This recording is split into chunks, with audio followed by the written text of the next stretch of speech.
29th school committee meeting. Chair Chuck Robinson is out sick, so I will be calling the meeting to order.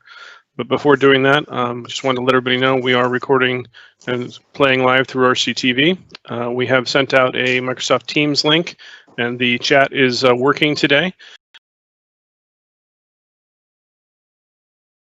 And answers if necessary. If for some reason that's not working, we still do have the fallback of email, but our preference is to use the chat. The email would be schoolcommittee@reading.k12.ma.us.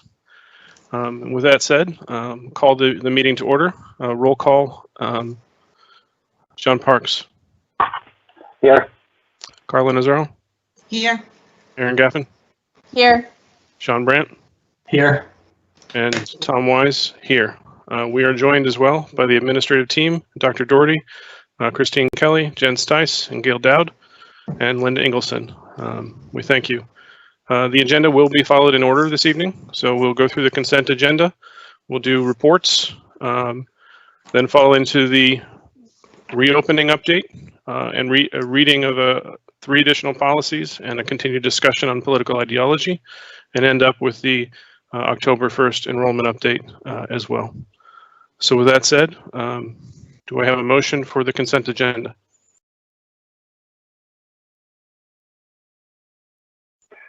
Move to approve the consent agenda. Do I have a second? Second. Seconded by John Parks. Is Nope, there any seconded by discussion? Sean. Sorry, Sean Brandt, apologies. Is there any discussion? Tom, can I just say quickly, I think it's interesting, we put these donations in the consent agenda, and in this particular consent agenda, these donations, I mean, they're always incredibly generous. We have an incredibly generous community, but whoever made this commitment for $10,000 in instruments to Parker, and then Saturday night SNL University, after doing this great thing for the community when we were before we phased in our hybrid, and then donating a lot of those materials to the schools is just incredibly generous. So, we usually fly through this, but I thought I'd take a second to recognize the generosity of the community that powers so many of these donations that appear in the consent agenda throughout the year. I agree. Thank you. Carla? Sean, I kind of agree with you there in terms of, I just wanted to highlight in terms of this donation to Parker and to the band program that, we have seen, I personally have seen what donations of instruments can do and how they affect kids in such a positive way, especially when we have instruments that are too expensive for families to rent. So it's really an impactful thing when people do stuff like this, and it really benefits our students and our community. So thank you for your generosity. Any further comments? Okay, we'll proceed to the vote. Roll call. Sean Brandt. Aye. Aaron Gaffin. Aye. Carla Nazaro. Aye. John Parks. Aye. And Tom Wise. Aye. Okay, and Dr. Doherty, reports. Sure. Thank you. We've got a few reports tonight. Just gonna go to the sludge.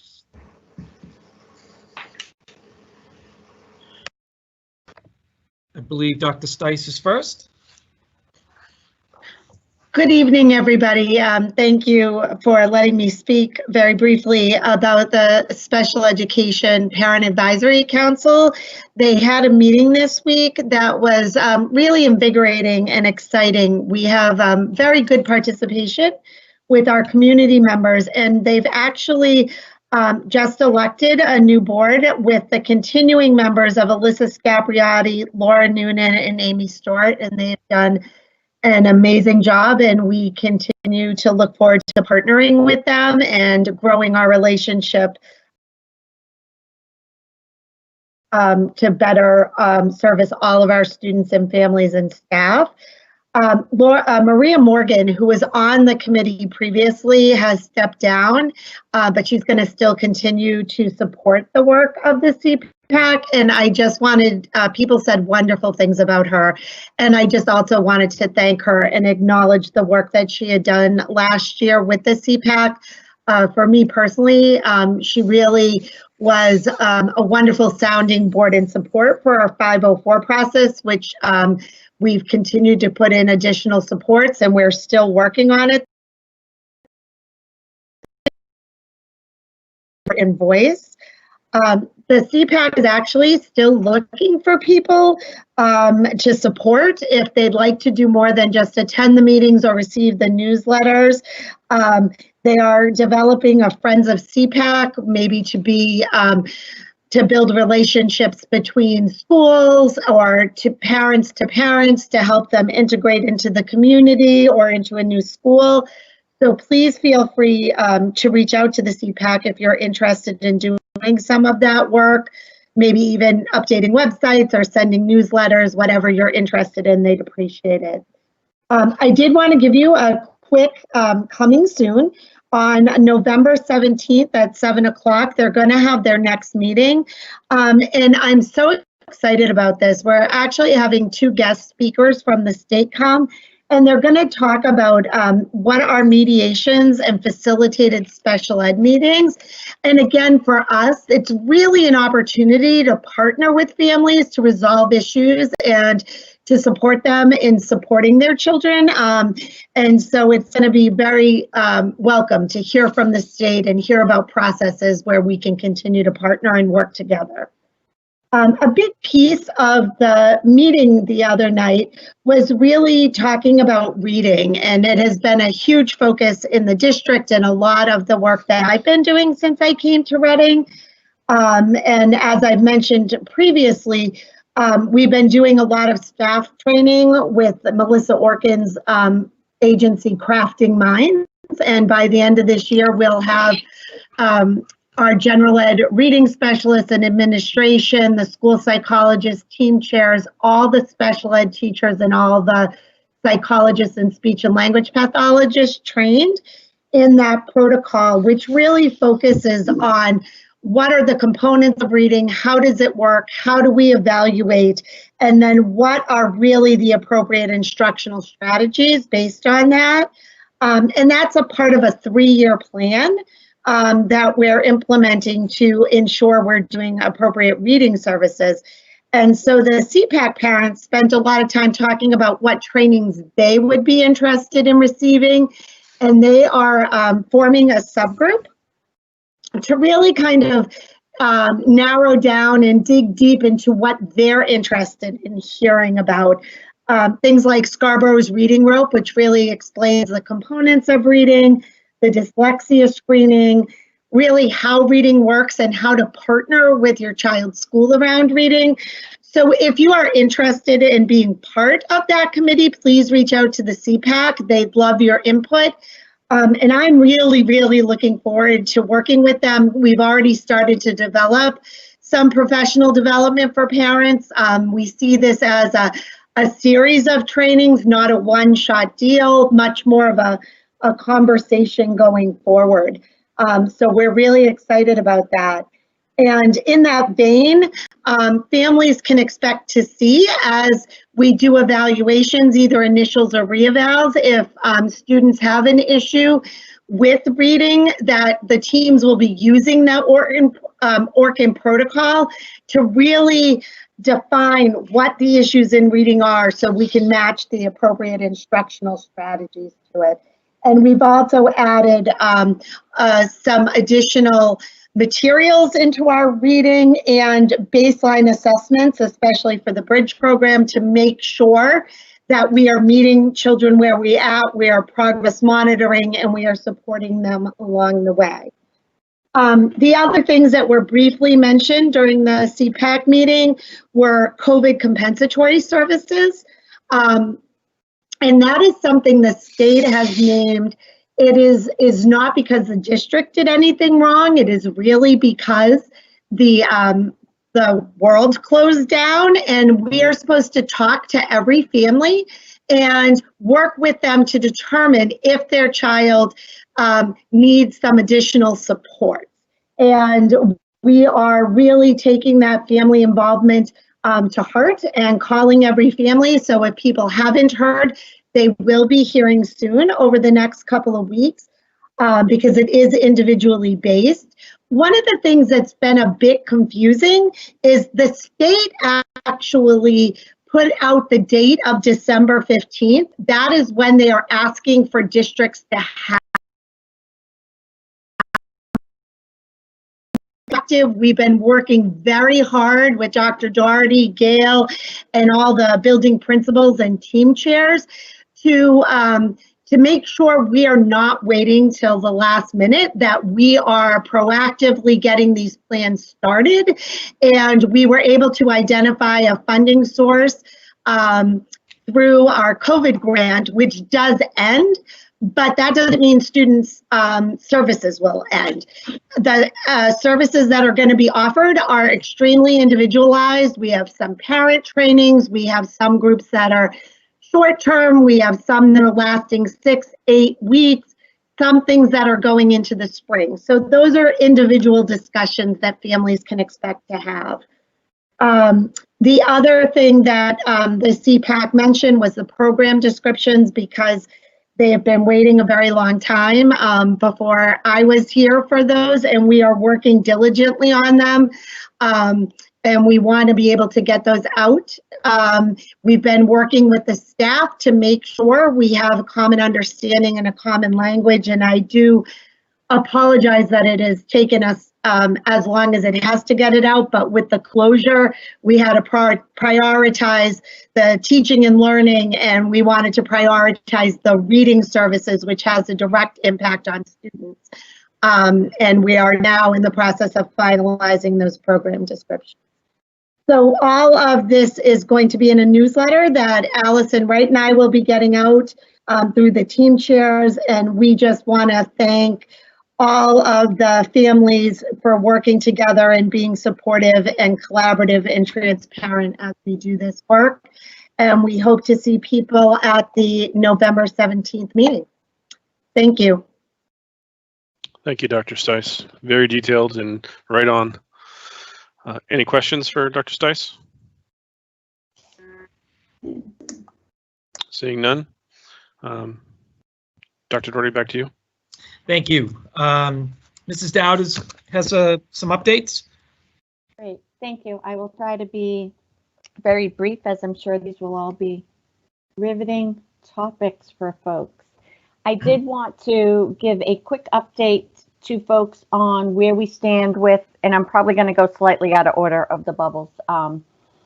For our MERV 13 filters, we have mentioned, I believe in one of Dr. Doherty's updates over the weekend, that we have begun to receive the shipments of the filters. So we are upgrading the MERV 8 to the MERV 13s. We have made significant progress. The custodial and maintenance staff worked all of last weekend. They've been working all of this week, and I have to give a shout out to them because the weather has not been that great this week, but they have been up on the roofs changing out all the rooftop units. As of earlier today, we got an update. They are more than halfway through with all of the replacements, with significant progress being made on the rooftop units. They've been working in the evenings. They'll also be in over the weekend as well as election day to continue to go through the process of replacing them. We have been looking to prioritize the classroom units to those areas of the buildings in which the students and teachers have returned. So we are looking to try to make sure we're replacing them in a systematic manner, but we will continue to update the committee on the progress being made. This was another great area that we were able to utilize the grant funding that we have to pay for the first round of the filter changes as well as the labor costs to put them in. So more to come on that. The other area we wanted to just keep the committee updated on is, as you remember last year when the schools closed down in March, we started having discussions and turned into negotiations with many of our vendors. The same situation is occurring this year, mainly around our transportation. So we find ourselves in similar discussions with the vendors, knowing that the school year was shortened from the 180 days to the 170 with the 10 days of professional development. We know that a lot of the schools may not be in person each day, whether it's ourselves with having Fridays mainly remote, as well as it's our special education. Schools are also following similar part of the SEAM team to work through the discussions with NRT on that bus contract. I'm also working with surrounding communities on our regular education contract. So I anticipate we'll be coming back to the committee at upcoming meetings to let you guys know where we are and if we need to enter into any additional types of negotiations. But given the change in the day count, the requirements for PPE, the additional cleaning, we are finding ourselves in a similar situation we were last year. But the main focus of us is to make sure we're ensuring continuity of service throughout this process, because we do want to make sure the buses are available when we need them to be. So we just wanted to give a quick update on that, especially as it impacts our budgets and projections for the remainder of the year. The next few items that I wanted to report on are actually items that many of us in central office have been involved in one area or another. And a lot of this comes into participating in various webinars and sessions that DESE has been holding. One of the items that DESE has been working on that they recently released they released it on October 22nd, is a comprehensive step-by-step guidebook called Promising Recruitment, Selection, and Retention Strategies for a Diverse Massachusetts Teacher Workforce. So we did obtain a copy of it. It's been shared with all of us in central office, and it's intended to help support schools and districts in their efforts to increase and retain a diverse teacher workforce. So we're just going through it.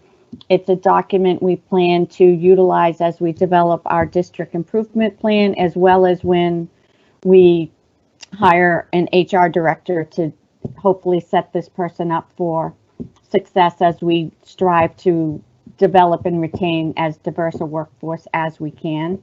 And if anyone would like copies of it, we're happy to share it or put it in a future packet for folks.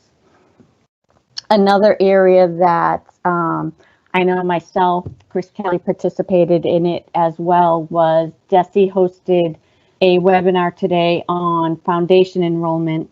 This is an area we're definitely keeping a close watch on.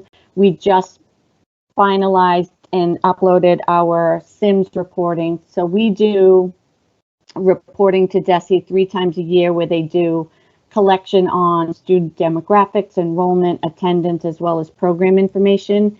The October data is critical because that's what they use to develop the foundation enrollment, which then in turn becomes the basis for the Chapter 70 funding. So we are keeping a close eye on it. As you can imagine, a lot of districts are having a lot of shifts in their enrollment, whether it be higher grades. We have seen shifts as well in our kindergarten. There is not clear guidance yet as to how this actually will impact the budget, whether they will be holding districts harmless, whether it could impact budgets. As you know, we don't technically have a budget yet for the current year from the state. So as more information comes out, we'll be keeping a close eye and reporting back. The other area on here also impacts us is the low income and tuition earners. We do want to make sure folks are still completing and submitting their applications for free and reduced, because that also impacts the foundation enrollment as well as our title grants. So there's a lot that gets calculated on these October numbers. So as we hear how the state is going to potentially normalize or look at stuff, we will keep the committee apprised, but we did want to let you know as these webinars and sessions are going out, we are participating in as many as we can to gather the information and also making sure we're reporting the data in the way that DESE is requiring it. The last piece of information, so this will be the accountant becoming, I guess, a chemist today, is, and I do know that there were some news outlets that picked up on some of this earlier today, is that DESE did announce that they are launching a program for BIMAX antigen testing. We, myself, Dr. Doherty, informational session that DESE put out today, and it's a program that DESE is launching with Abbott in association with Lawrence General Hospital to start doing some initial testing within schools. We listened to the information. This is the first phase of it. They do anticipate there will be other phases. It's being rolled out, but there is a lot of other information that goes along with it that we met today. We also met with Dr. Stice after. As I say Dr. Stice, as I'm talking about medical stuff, so I'll have to be a little careful with that. Sorry, Jen. That there was a lot of other information that requires waivers, standing orders from physicians, working with your local Board of Health. It would require additional levels of PPE, training, authorization, and consent from parents and staff. And one of the items that we spent a lot of time on the call as well as discussing after is that while this test it's meant for if there are symptomatic students or staff in the school, we also know that the current recommendation from the Board of Health, from CDC, is that even with this test, the PCR test is the gold standard, and it's recommended that regardless of if you test positive or negative, that you obtain the PCR testing itself. We also have had very good luck that parents and staff are keeping themselves and staff home if they are symptomatic. The other key component to this is this program does not cover testing for asymptomatic students or staff. There is an initial fee to cover getting the waiver. It's a nominal fee. It's about $180, but there are additional costs of it because you're required to do the testing with your own staff. So it would require our own nurses to be performing the tests. We would have to take our isolation spaces offline if we're performing them. So given where we are in the current year, our numbers have maintained relatively low, even though we have seen upticks in other communities. We feel that the logistics and training and staffing requirements that this would take for us to be able to do it, that we are not going to participate in phase one. We will be following it closely to see what the results yield, how it goes, and how future phases could be rolled out and how beneficial it proves to be within the school environments. But we did want to let the committee know that we were aware of it. We've participated in the various sessions and seminars. We've had a lot of internal discussions, but we are interested to see where this may go in the future for future testing and how they may roll it out. I believe those were all of my updates. Great. Thank you, Gail. It looks like we do have a few questions. So we'll start with Carla. Thanks, Gail. Can you tell me when, how long do they anticipate phase one lasting? They actually have not said. They have a limited number of tests that they actually have received. So school districts that are interested in participating will apply for it, and then they will distribute those tests based upon the needs of the communities, and then it'll depend how quickly they go through those tests. So they have not said when the definitive end date of it will be. Okay, so if we decided that we thought it went well and we wanted to participate, it could take potentially a couple of months or so, probably. It could. And then they're working very closely with Lawrence General on how the testing goes and what they're seeing and what the trends are. And also how the additional testing after you get the rapid test, if you get the PCR test, how it all plays out together. So we'll be following it pretty closely. Mary has been great. She's been logging into all of the various sessions. Great, thank you. Okay, great. John Parks? Yeah, a couple of questions, sorry. As far as the filters themselves, what's the average lifespan on one of the MERV 13? Changing as far as each filter takes X amount of time. Yep. So the lifespan is an interesting one. We will definitely be changing them out. We're actually already ordering the next round, which will probably go in the December timeframe. So the lifespan is definitely shorter than the previous ones. We will be monitoring it to see how the equipment itself is handling the filters, because in addition to the filter changes, there's also making sure that the equipment itself does not get. So now, if I don't say this exactly correct, I should have had facilities here. Whether or not the equipment starts to burn out quicker. I think as they're going through, we're checking to see how each building is doing time-wise for each change, how long each room takes, how long each rooftop unit takes. So we'll be able to report back on that. Each building may have its own nuances and whatnot. So that's why we're sort of monitoring this week to see how long it is taking them. That way we can plan better for future changes. Okay, because we're going to be looking at possible snow on the roof and everything else that they're going to have to be dealing with as well. So Exactly. I'm worried about increased costs on that.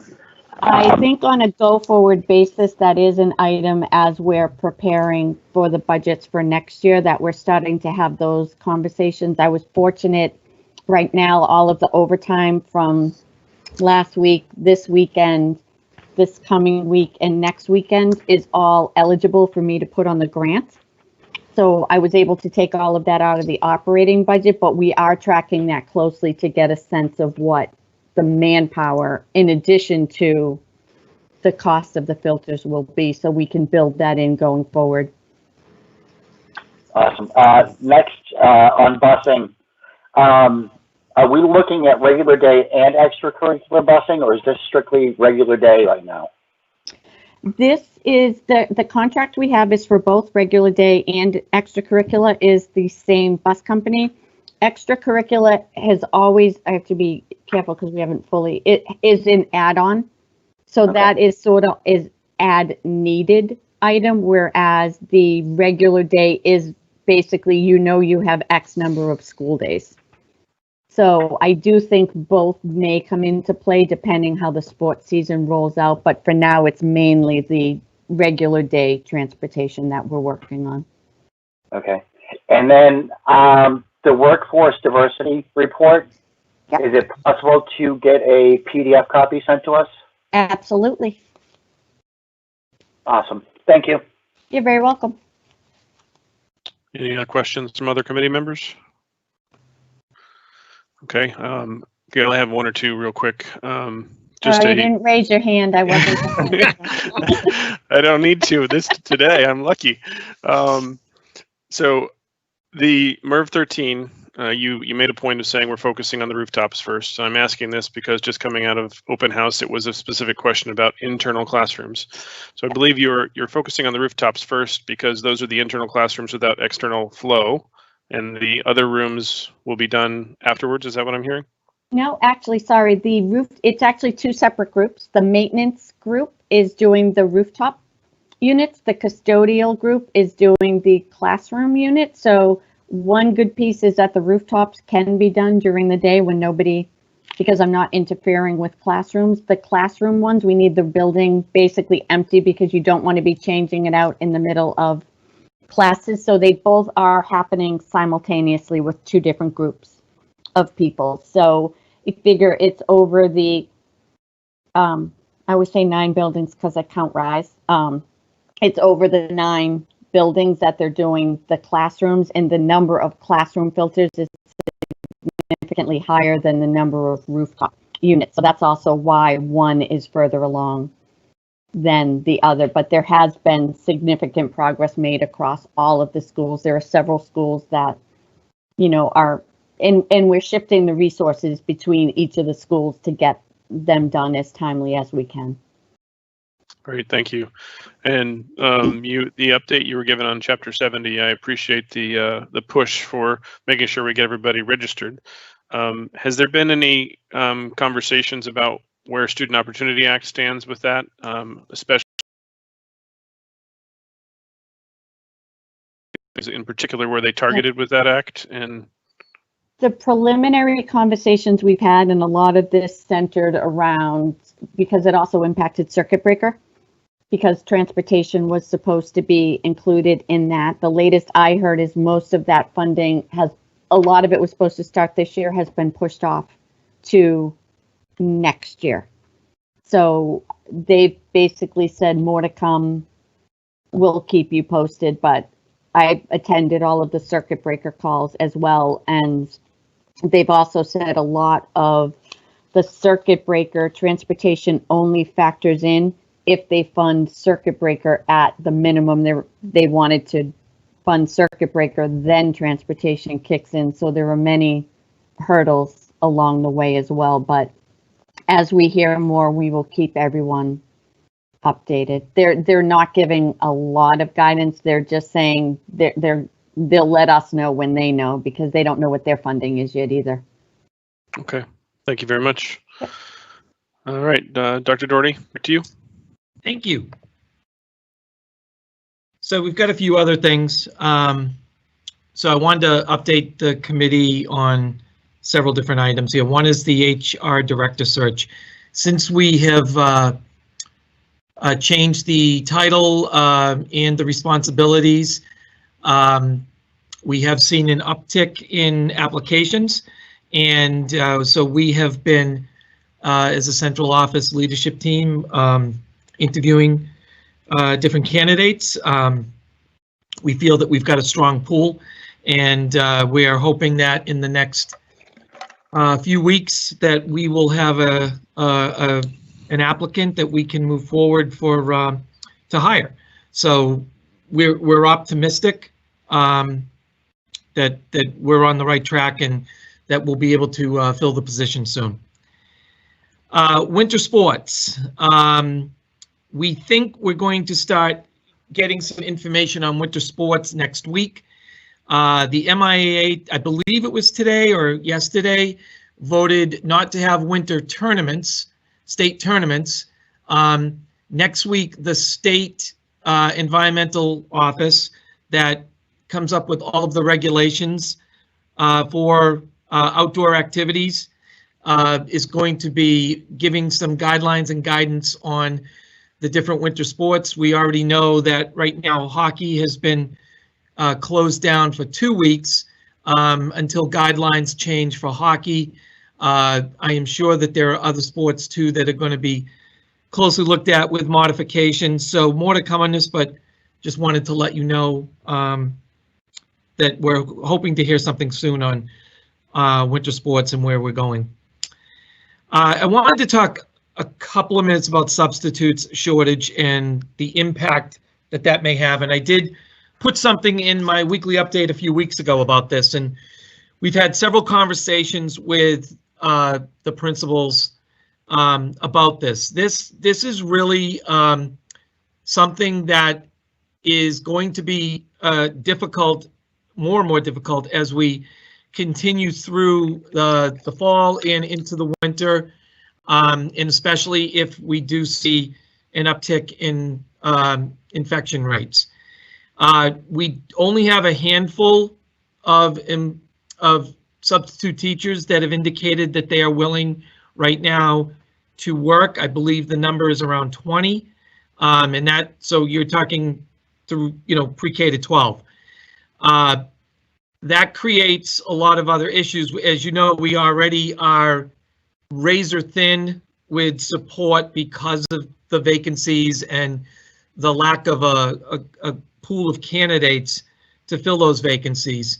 And I'll talk more about that in the fall update. But what has now happened is we've had to put together a protocol in case we are caught in a situation where in the morning, if a principal has several staff members out, what do we do? Right now, on a regular basis, our principals are filling classrooms. They are in satellite classrooms. They've always done lunch duty and things like that, but now they're spending at least half their day, if not more, substituting for teachers who may be out because we to fill those classes, things like that. We've set up almost like a flow chart on who we can call within the district to fill in to help support the principals. But if you've got 9 different buildings in a situation, we may be stuck at a point where we may have to go remote for a day. So, and unfortunately, because we're not going to have a lot of notice, that may happen in the morning. Certainly, if we hear something the night before and we know that there's going to be a large group of staff out and we can't fill those vacancies, we will give people as much notice as possible. But I just want to, and as I did a couple of weeks ago, put it on the radar of the community that this could become a problem as the year goes on. It looks like John had a question. Sure. Yeah, will that be handled similar to a snow day then, as far as alerting the community? Yes, yes, it okay. would. And then while we're talking about teachers and protocols, do we have anything as far as our administrative group and protocols on who's going to cover if, say, our principals need to be out or things like that at this point? Because they're running thin too. It would be the central office and other district administrators that would fill in those roles. Okay. Thanks, John. Erin, you had a question? Yeah, thank you.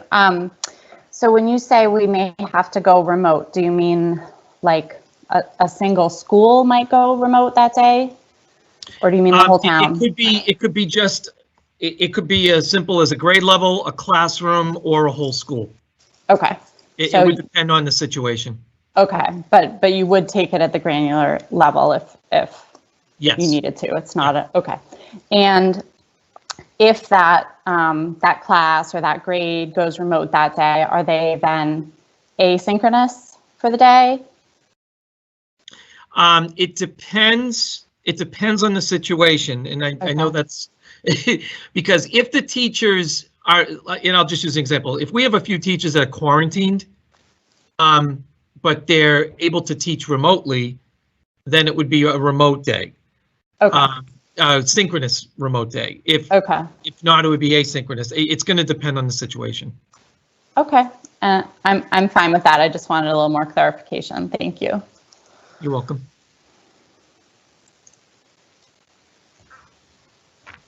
Okay. There's no more questions. I can't tell. No more questions. You're good to go. Okay. Great. Thanks.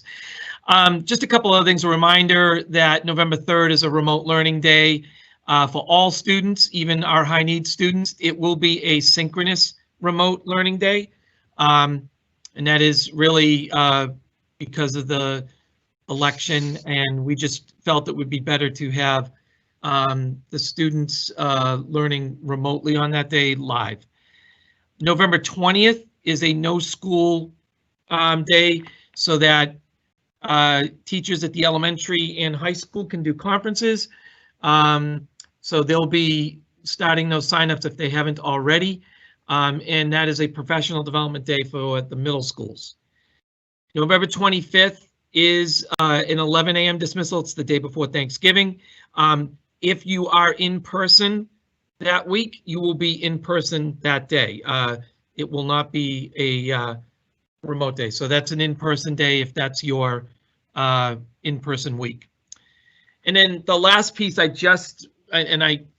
not to sound like a broken record, I've said this in a lot of my communication is, you know, we're doing a lot of things in school to keep our staff and our students safe.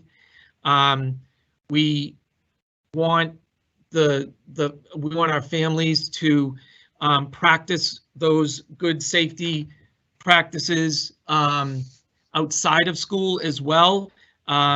We have received word that there are, and I'm very concerned about this weekend with Halloween and the uptick of potential celebrations and parties where there is maybe the proper precautions aren't being followed. There are other school districts that have had to shut down their schools of excessive gatherings, parties, things like that. I don't want to have to put us in that situation as a school district and a community. So I just, please follow all of the necessary health guidelines and precautions as much as possible outside of school, and we really appreciate that, so we can keep our schools open for our students and for our staff. So that's all of our reports. Great. Thank you, Dr. Doherty and staff. We'll move to liaison reports. Might be quick, might not be. We'll see how that goes. John Parks, do you have anything? No liaison report. I just wanted real quick with the high school back to school night. What a great job the teachers did tonight with their presentations. Even remotely, they were, pulled us right in, engaged us quickly, followed all the protocols with bringing us up from the waiting room into the actual class. It was a great job by all. Started off with Kate and went right through all the classroom teachers, who, as always, are incredible. Okay, thank you. Erin? Yeah, Dr. Stice did a really nice job covering the CPAC meeting from the other night. I will just add a few things. So they are holding a virtual support night for parents next week on November 5th at 7:30 p.m. So that's just a casual, it's open to anyone who just wants to come and talk and meet. As Dr. Stice mentioned, they are having a meeting on November 17th at 7 p.m. Where the Bureau of Special Education Appeals will be presenting on mediation and facilitated special education. So that should be a great presentation. And then they're having their next business meeting on December 8th at 7 o'clock. It'll be virtual like it was this past Tuesday, which was well attended. And again, like they're definitely looking for more volunteers, and there are many different levels and ways in which people can volunteer. So if you're at all interested in getting involved or supporting the CPAC, please reach out to them. Tom, can I ask you a quick question about Erin? Or Sure. maybe you? Either one of us, sure, go ahead. Either one of you see an uptake in the number of attendees on CPAC with everything going virtual versus in person? Go ahead, Erin, you want to take a first stab? I was going to say, I think definitely a little bit. I don't know if you want to elaborate, but I would echo a little bit.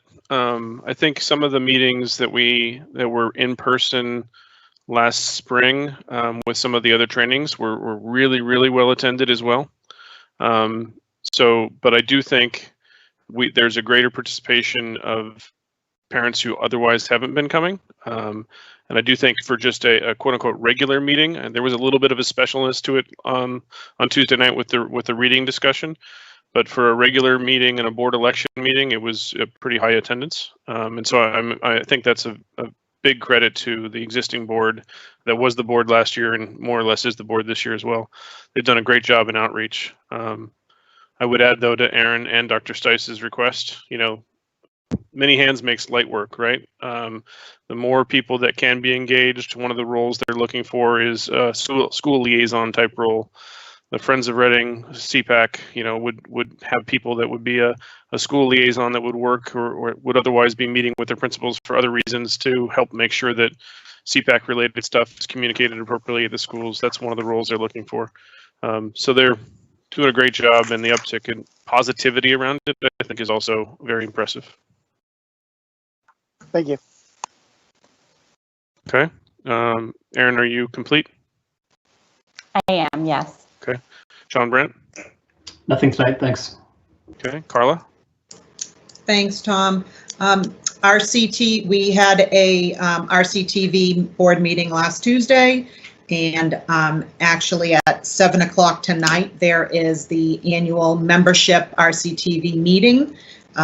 Tonight seems to be a pretty special night for all these meetings. Member. So that's all I have. Great. Thank you. Thank you. All right. In terms of liaison stuff, I don't have anything to report from Select Board. We've all attended the Finance Committee, but just a quick update on a few other things. Chuck and Gail and I met with Dorothy Presser on Tuesday morning.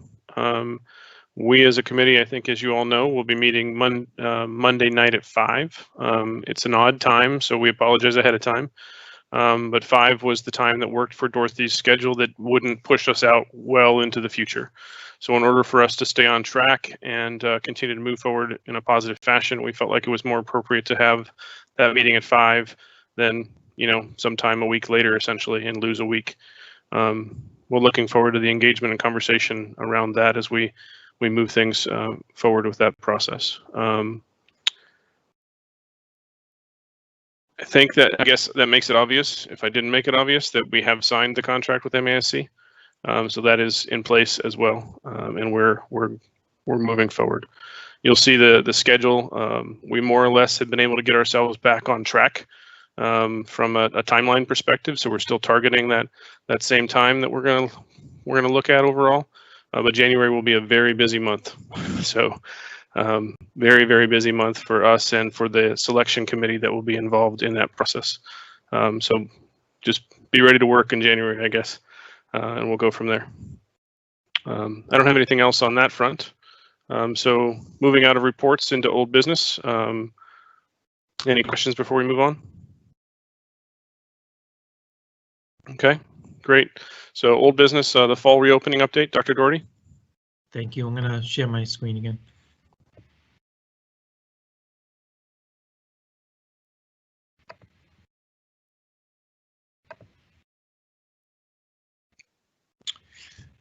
So, and we've been trying to keep the community updated on everything that's been going on.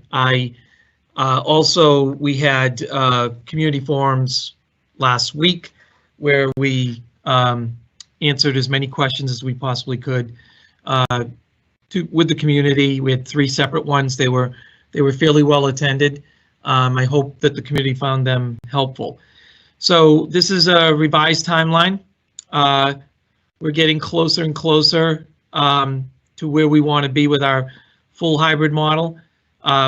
We've now successfully started this week with grades 11 and 12. It is a modified hybrid at this point, but it's great to have the kids in the building and in person. And both sets of 11 and 12 came in this week. Next week, we are going to welcome grade 3, cohort A, and grades 9 and 10. And grades 9 and 10 will be the modified hybrid. Grade 3 will be the full hybrid model. The week of November 9th, cohort B will be coming in for grades 3, and it's tentative right now, but we feel like grades 4 and 5 will be coming in also. We're getting very close on hirings. I'll get into that more in a second. But we feel that 4 and 5, there's a good possibility that they will be coming in cohort B on the 9th. If not the 9th, definitely the 16th.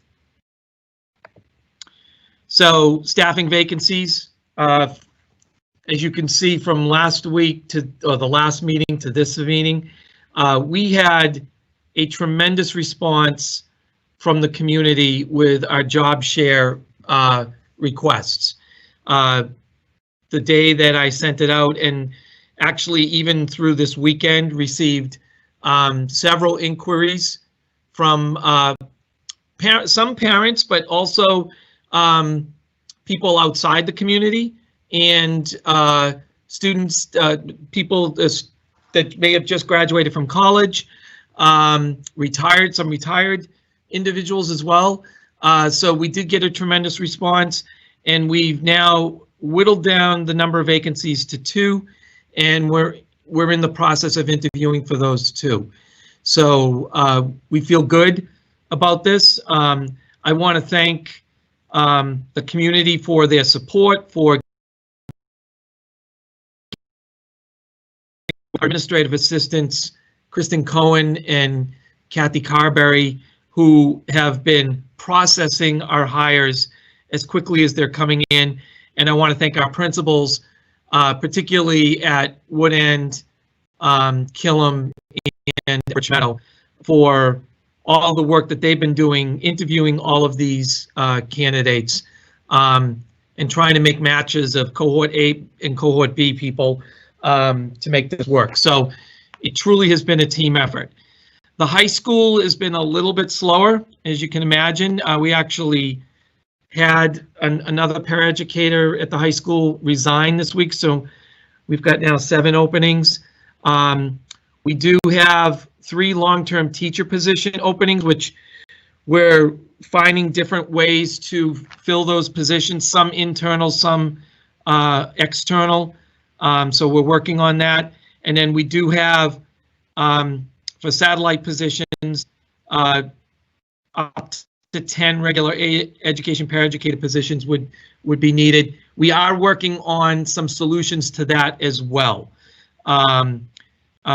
I know that Mrs. Boynton has been, and I have been working with some members of the community to try to make that happen. So we're moving slower at the high school, but the students are in, albeit it's a modified model.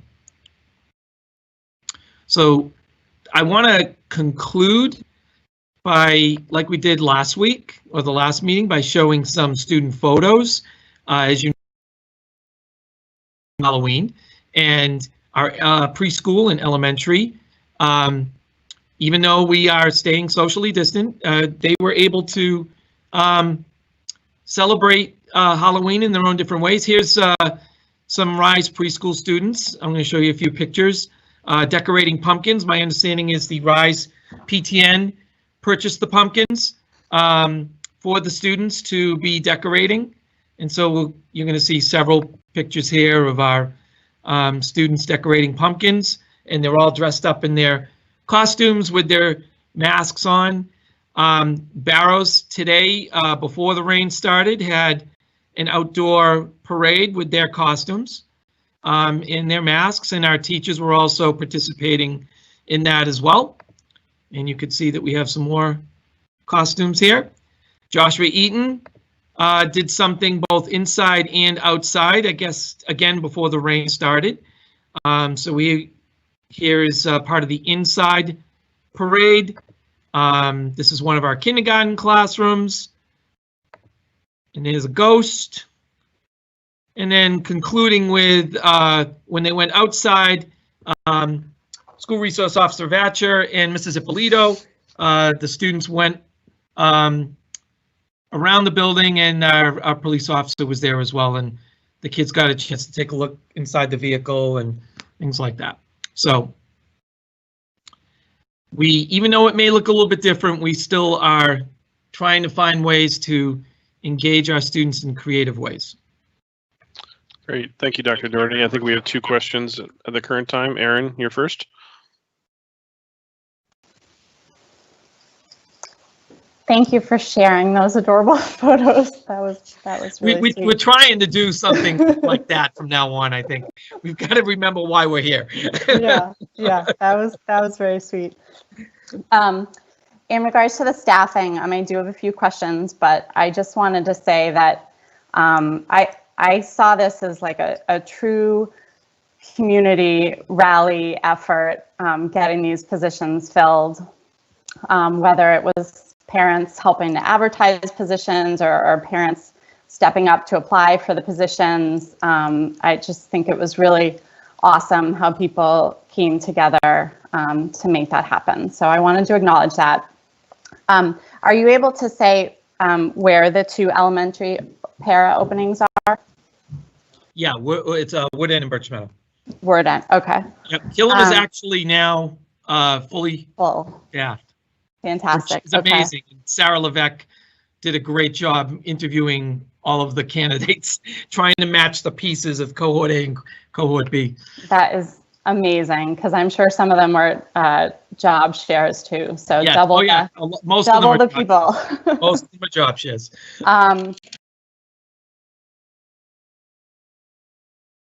High school, because last time you had said 6 para openings. So I'm glad to see it more fleshed out in terms of what we need at the high school. If all of those positions are filled, can we send our students back the full hybrid model? Yes. Excellent. Okay. Thank you. You're welcome. Okay. John Parks. John, as far as the high school with staffing, now that they are going back hybrid, are we seeing any additional requests or even referrals into possible leaves of absence? Yes, we did get 2 inquiries. One, we were able to find appropriate accommodations so that the teacher could stay teaching in person. The other one, unfortunately, had to go on a leave. Okay, and that's why that number went up. Yep. Any other questions? Okay, I guess I would say I echo Aaron's point about the community involvement, and I would hope that we could do the same for the high school. You know, we have a lot of those. They're younger. I guess they're young adults, not kids anymore, to a degree, although some of them still act like kids. But we have a lot of those that still need to get in school too. So if you're out there watching, if you have time and you want to volunteer or not, well, not volunteer, but apply for one of these job share positions, you know, please do so, because look at the number. It's 20 openings across the whole high school. Is that right? 7, 10, and 3. Yeah. So I imagine it's not going to be easy to fill those positions, but you know, please, if you have any interest and have any availability, put your hat in the ring, I guess, for lack of a better way to say it. And I will send out another message this weekend. Hopefully we'll get some, for specifically the high school. Hopefully we'll get good response. And I guess a quick follow-up question, John, on those, and maybe you answered this already, so I apologize, but those 2 for Wood End and Birch, do we have candidates in the hopper for those that we're interviewing, and we expect to fill them? Yeah, they're in the middle of interviewing some candidates. Yes. Okay, so that's where the positivity comes around going back on November 9th for 4th and 5th. Yeah. Okay, that's great to hear. Looks like Aaron has another question. Aaron. Thank you. From the para applicants that we just got for the elementary positions, do you know if it worked that we or even a parent advertised in some new places? So I know a lot of the applicants were vetting parents, so I assume the same word of mouth could happen for the high school, but I'm just wondering if we posted anywhere new or got applicants in any new ways. No, most of it, all the inquiries came from the email that I sent out, which I'm sure was forwarded to others in social media. Okay, great. Just curious. Great. I do see one Q&A in there. John, would you be so kind as to read it, John Parks? Yep, Jeffrey Corum from Ridge Road.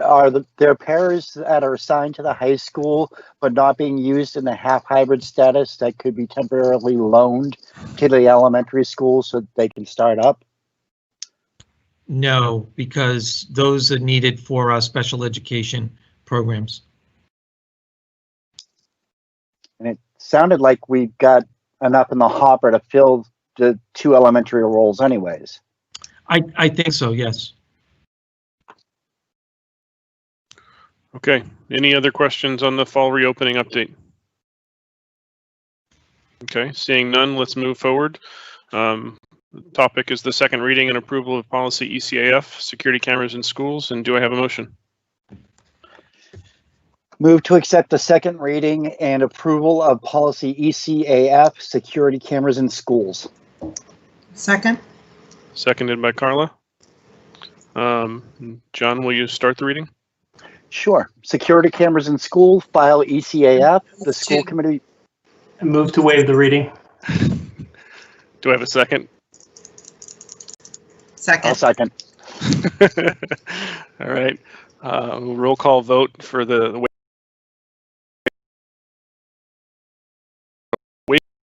Aye. Aaron Gaffin, Aye. Carla Nazaro, Aye. John Parks, Aye. Tom Wise, aye. And now, is there any discussion on the security cameras in schools policy? Tom, if I could just add something. Oh, yes, sir. Actually, Dr. Doherty, yes, please provide the update. So in this policy here, the only change that was made from last meeting was to insert the sentence that you see there. All video recordings will be stored in their original format and secured to avoid tampering and to ensure confidentiality in accordance with applicable laws and regulations. I believe this is in the MASC policy, and we also felt it was important to put it into this version of the Reading policy. Thank you, sir. All right, seeing any questions? All right, seeing none, we'll move to the vote for the main motion. Sean Brandt, Aye. Aaron Gaffin, Aye. Carla Nazaro, Aye. John Parks, Aye. Tom Wise, aye. And now to the next agenda item, which will be second reading and approval of policy JLCB, immunization of students. Do I have a motion? Move to accept the second reading and approval of policy JLCB, immunization of students. Second. I'll second. Sean Brandt with a second. And the reading. File JLCB, immunization of students. Meeting. Second. There's motion by Carla, seconded by Sean. A vote on the waiving of the reading. Sean Brandt, Aye. Aaron Gaffin, Aye. Carla Nazaro, Aye. John Parks, Aye. Tom Wise, aye. And now, any discussion on policy JLCB? I'll start real quick, if you don't mind, Tom. I Go right didn't ahead. get a chance to raise my hand because I had the Q&A up still. It's okay. I had a long talk with Dr. Doherty on this one, and this one still bothers me as far as adding the immunization of flu shots into it. I know there's nothing we can do as a district. This is mandated by the state. I felt a lot more comfortable after talking to Dr. Doherty about, how, the policy and as far as what we're going to do to get follow-up done. To the point where I'm comfortable voting aye on this one. Okay. Aaron, I just flipped back to the chat. I apologize. Did you have a comment from before that I missed? No? Okay. Are there any other questions or comments on this topic? Carla? I agree with you, John, about the, what makes me feel comfortable about approving this is the enforcement of it. So I feel comfortable with that. Okay. I actually have a comment or question for ourselves here to think about. We've added the note at the bottom with regards to due to COVID-19 pandemic, blah, blah, blah, blah, blah. Which obviously is one of the major reasons we've changed this. But if we go back to what was in our last meeting, essentially we've changed out the list of diseases and made it communicable diseases, and as specified at the time by the Department of Health. Is it necessary for us to include that note in the permanent policy, and knowing that we're going to have to come back and wipe it out if and when that changes by the Department of Massachusetts? Or can we just leave the policy as the policy and cross the note portion of this out so that it's somewhat duplicative to a degree and unnecessary, I would say. It also makes our work in the future, if it gets changed, something we have to do a first reading and a second reading and whatnot along those lines. And I say that in line with some of the other stuff that we're going to go through later tonight, where basically we're moving a lot of things to procedures and for the purposes of not having to do policy review left, right, and center. So I just want to open that up for the committee to discuss, and I see Sean's raised his hand. Yeah, the only reason that this stands out as different to me and maybe merits keeping the note in, the policy as it stands talks about students entering school for the first time. So it's sort of the normal childhood course of immunizations as I understand it. And so it says whether at kindergarten or through transfer from another school. This is distinct, right? Because this calls out kids who are already in the district, who already have kind of a full immunization record, have to also get this immunization. So I do think the note actually distinguishes this from the other immunizations that are covered under the policy. If I'm understanding your question, Tom.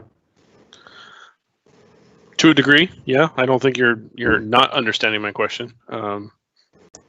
Okay. Any other thoughts or opinions anybody has? Aaron? I feel like this one is different because it's an annual immunization. So most of the other, I believe all of the other immunizations we require are sort of one time, or maybe they're a series in infancy. But this is an annual immunization. So to me, it almost warrants us looking at it annually, depending on where things are at with this pandemic. And depending obviously on the governor's order, but it's specifically in here because the governor said it. Otherwise, I think we would probably be having a greater debate about whether we would require this of all students. So I feel like it warrants keeping the note in. Okay. Okay, so good feedback from both of you. I do think if you go back and think about it, you and Sean, you got this coming forward.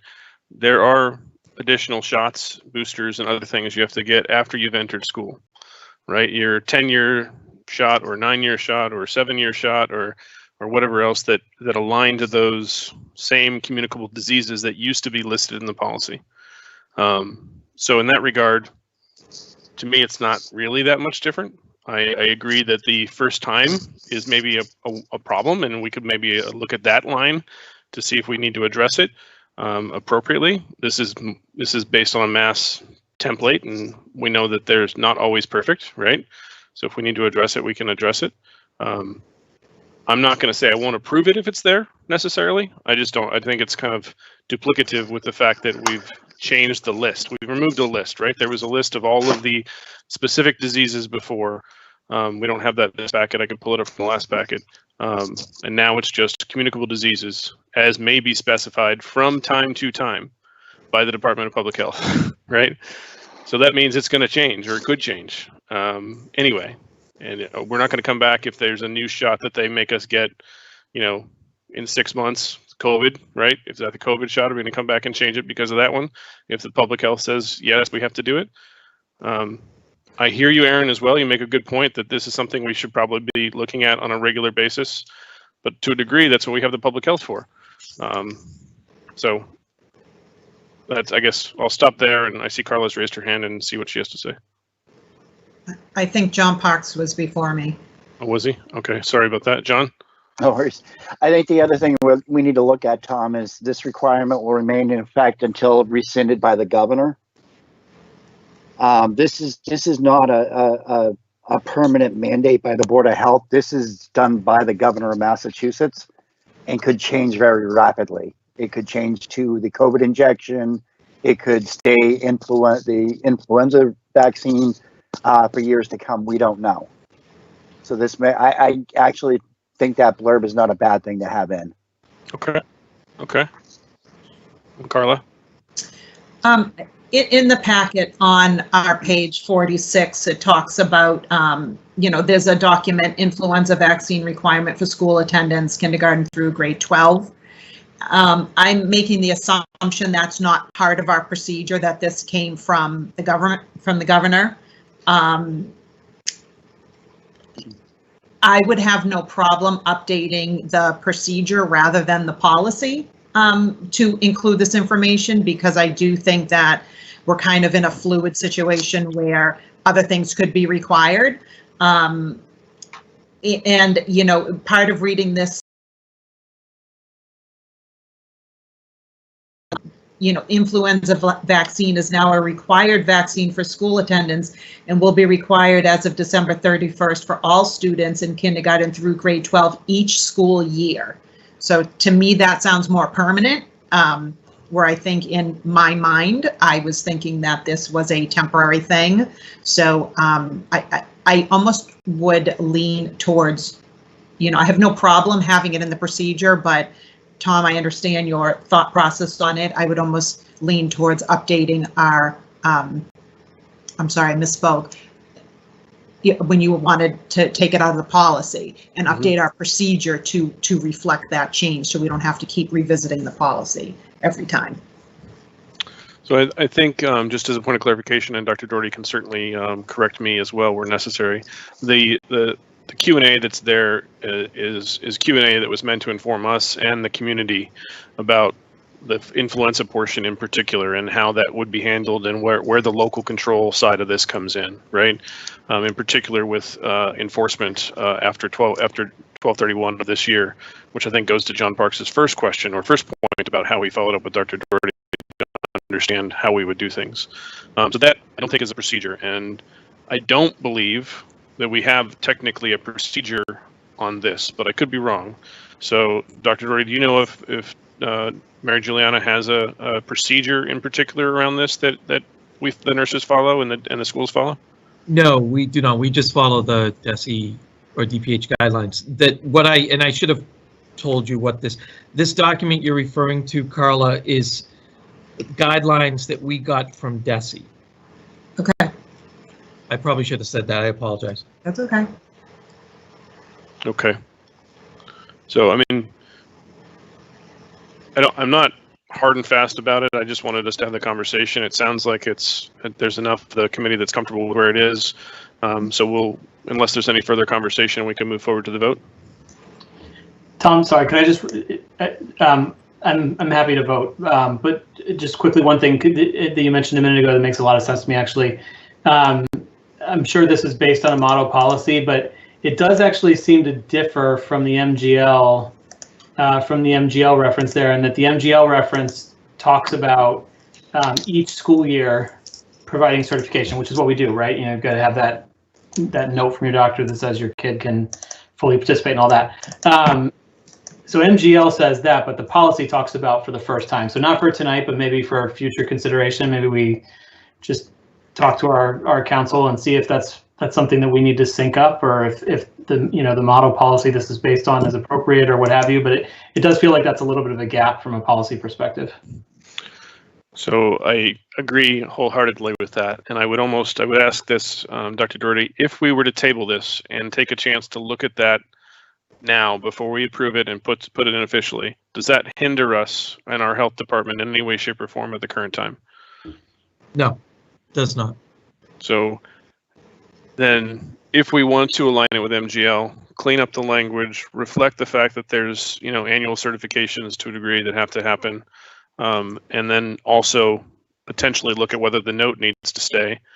That gives us a little bit more time to think about it and align it to the letter of the law, for lack of a better way to put it, while also not hamstringing in any way, shape, or form our district.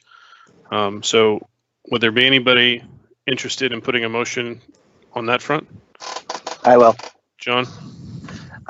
Motion to table the vote on the second reading of JLCB, immunization of students, for further review and update in accordance with MGL law.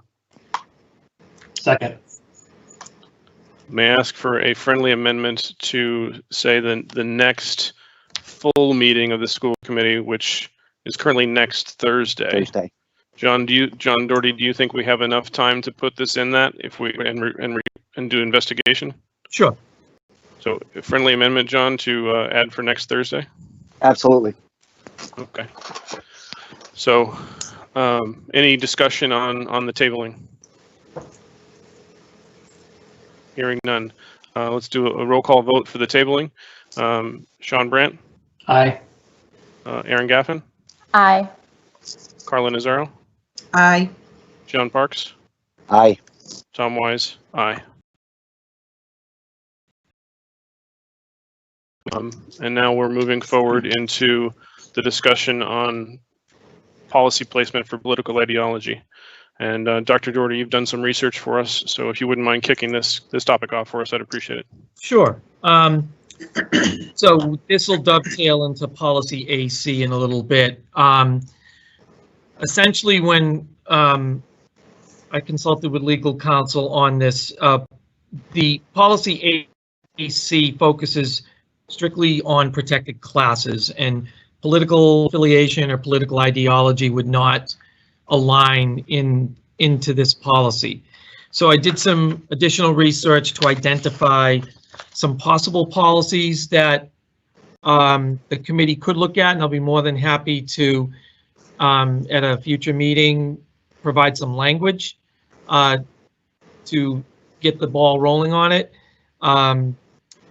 It could be used in the bullying policy. You could put it in there, which was suggested by Attorney Joyce. I also found GBEB, staff conduct, is a potential source. IB, academic freedom, IMA, teaching activities / presentations, and IMB, teaching about controversial issues / controversial speakers. I didn't see any other policies where it could align, but certainly I can continue to research that if the committee would like me to. Okay. Thank you for that research. I appreciate that. Is there any discussion on this that anybody wants to bring up? Can I start, Tom? Sorry. You might have got beat, John, right into the question. So I'll go with Aaron, and I'll come back to you. Aaron. Either way, you could go if you wanted. I was just going to say, so I looked into these 5 policies just so I could get a sense of how it might fit. So I'm gonna come back to the bullying one, but the GBEB about staff conduct seemed to be more general and sort of all-inclusive. So it doesn't sort of list specific topics. So I felt like in some ways it, in theory, is already covered there. IB is academic freedom. And it has when it mentions individual freedom, again, I felt like that could seem to already include political ideology. Policy IMA was teaching activities and presentations. Again, it had language of respect for the dignity of the individual, which I also felt was inclusive of political ideology. IMB was controversial issues, which is one I would like to re-examine at some point. But again, nothing in the current wording of that policy excludes political ideology from being considered. The bullying policy, so JICFB, the policy itself doesn't list reasons why one might be bullied. It's just addresses, because obviously there are countless reasons why bullying might occur. But I did notice under the bullying prevention and intervention plan, under step 3, we do list a number of reasons or potential targets. So I made a note that was on page 5 of the intervention plan. So I felt like that's a place where this could definitely fit.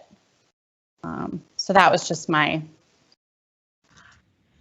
based on my own research, but. Okay, thank you very much, Aaron.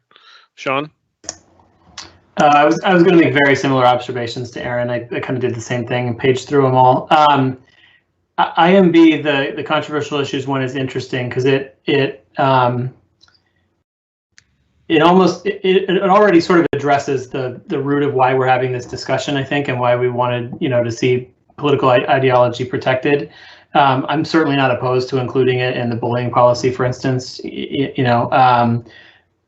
I didn't really see a great.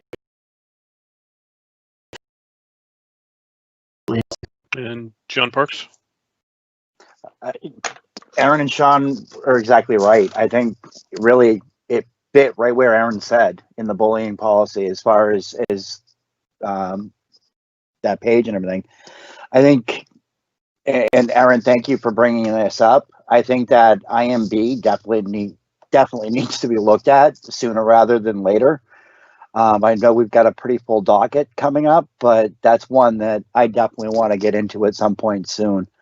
I agree completely with Carla. This is something that needs to be addressed, and people need to be protected for their ideology. And I think putting it in right where Aaron said, it's a fit. They're then protected, and it's actually listed as a reason. I don't see a fit in these other categories at all at this point. Okay, is there any, Dr. Doherty, go ahead. Just to comment on Aaron's, and that's actually a great suggestion, Aaron. That's an easy fix and doesn't require a school committee vote, because that document's a procedure. The bullying intervention plan's a procedure. So I was going to say the same thing, so you beat me to it. Carla, you had your hand up. You're on mute, Carla. You might want me on mute after this one. So the bullying prevention policy or procedure, I think if we get to that level, right? My concerns in having 3 children go through the high school, and I think most recently receiving complaints, getting calls. I have big concerns about some of this stuff. When kids get through middle school, through the high school, they are learning, and they are exploring what their beliefs are, political beliefs, just so many beliefs, and they need to be able to do it in a safe space. And we, as school committee members, as community members, as adults, have to provide that safe space for these kids. In our political arena right now, we're in a tough position. Our schools need to be safe places for our kids, and it doesn't matter what your beliefs are. I will caution, and I am concerned, and I've talked to Kate about it. I'm concerned about Tuesday. I'm concerned about however our election turns out, that we have adults that work in our school system, and we need to be adults, and we need to come to work just like all of us do. And we need to provide a safe space for our kids, no matter who becomes president. I feel very strongly that this needs to be part of our harassment and discrimination policy. I feel that it's that important. We need kids to come to school and feel comfortable and not feel like they want to progress an agenda or create a situation that's not there. So I've gone through, Dr. Doherty, the other policies that you highlighted, and I'm fine with putting them in potentially some of those other policies. Certainly into the IMB policy of controversial issues. But I do feel strongly, is political ideology, is political affiliation, political thought, is it a protected class? All of the other classes that we have listed in here, from race, color, national origin, and all that, you know, those aren't all protected classes. I would guess that homelessness is not a protected class, even though I don't have a problem with it being there. I do think this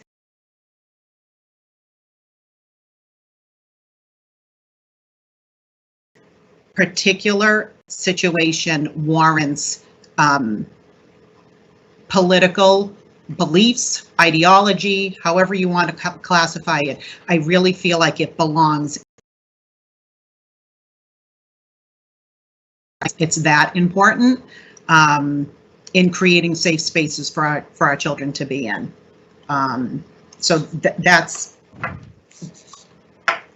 my opinion.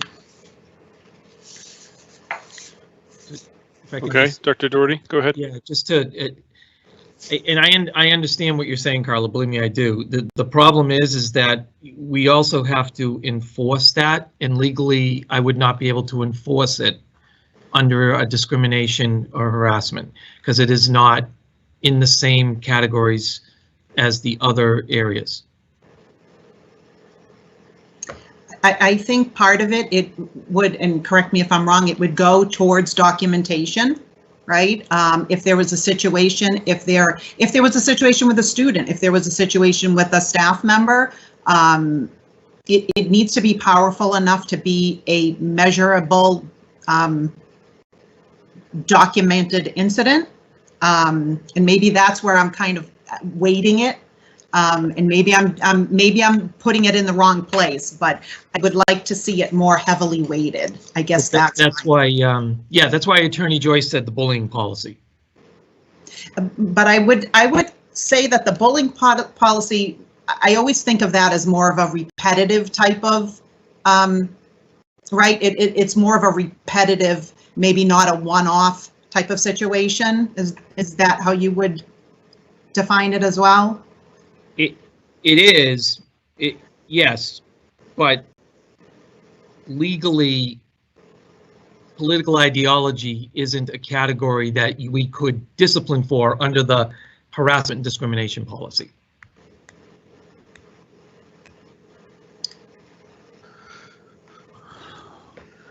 So I think we've, you know, kind of merged a couple topics. So let's focus if we can, and I mean, and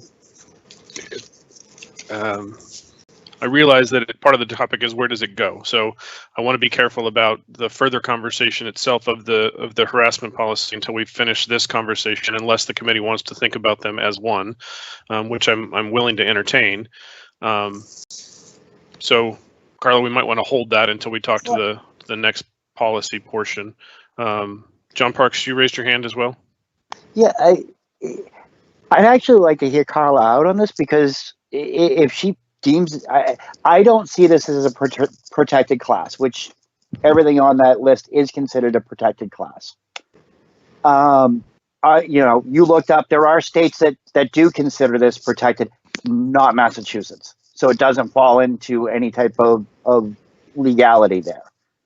I think the bullying policy, it is a multi-step. It's usually more than once, it's repetitive, it's over and over again. This may be something we need to take out of the, you know, it's not in harassment, but we may need to figure out where this fits outside of bullying, so that there is a safe space for each student to be able to say their opinion on politics. I do like Erin's location. I do think it deserves to be there, because that can be a bullying point. Over and over again, you can hear students give somebody a hard time about, oh, they like Trump. or they like this one. And I'm sorry, I'm using names, I shouldn't. And I respect Carla's view on this, that yes, students can be harassed about it. But I just don't think this specific section, and I think the two actually are merged, Tom, because we are talking about where this needs to be, and right now it was in harassment, and that's why I'm keeping it there for a moment. Unfortunately, the harassment policy is protected class. If you read through the policy and what's listed in there, it is all protected classes. I don't disagree that we need to find another home for this. I just don't think this one is it under AC. Okay, thank you, John. Sean, you raised your hand. Yeah, so again, I totally agree with the sentiment that we're trying to get after here. I think we all do, which is a good thing.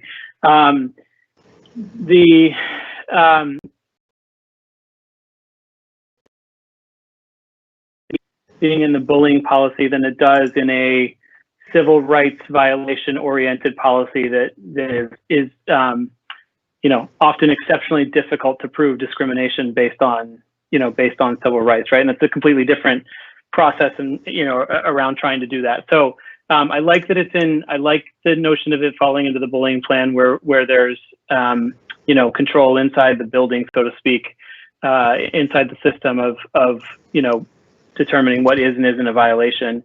I like that. Carla, what I was thinking about was, as we and I had the same thought as Aaron again about the controversial issues policy. What I was thinking was, when we, sounds like we're maybe going to take a fresh look at that at some point.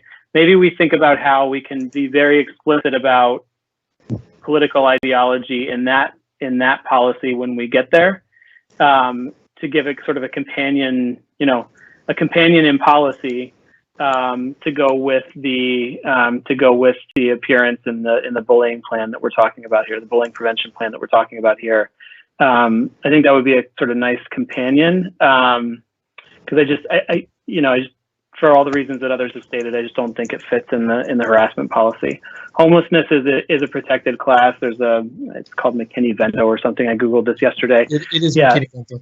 Yeah. So because I had the same thought last time, I was like, is homelessness protected? But it actually is. So all those are protected classes. They're carved out in the harassment policy for a reason, because they have explicit federal and state civil rights requirements. And I don't think we can squeeze this one in. Okay, thank you, Sean. John, go ahead, and then we'll come to Aaron. John Doherty. Sorry, Dr. Doherty. Sorry, no, that's okay. Carla, I also want to. So there is certainly, you also have the evaluation process that is part of this, and there's a whole standard 4 that talks about professionalism. So through the supervision and evaluation piece, this is another avenue that already exists where a teacher would be rated based on that type of, whatever the action is. So that avenue already exists as well. I just wanted to add that. Okay, thank you. So I'm just going to make a quick decision here. It sounds like we've more or less all agreed that this is now a combined topic. So we'll take it as a combined topic. I'll ask for the motion a little bit later with regard to that, but I'm opening the door to combine the topic here since we've more or less done it anyway. I can't close it. So Aaron, you had a question or a comment? Yeah, not so much a question, more a comment. But I guess it depends on the situation in which we think a student is targeted. So if they're targeted for their political ideology by their peers, I feel like we can get at that with the bullying policy. And similar if they're subjected to, repeated target from a teacher. But also going back to IB and IMA, I I really feel that they include language.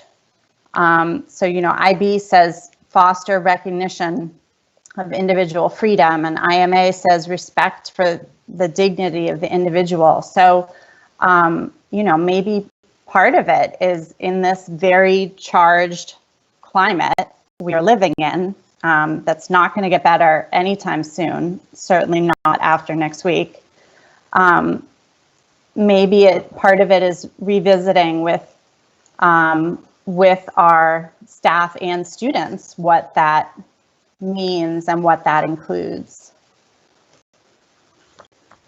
Okay, thank you. And if I could can I just do comment on Erin's piece? So sure. A few weeks ago, I did send out IMB to the staff to remind them about what their role was as a teacher. I think it's when there was some issues around social justice, Black Lives Matter conversation.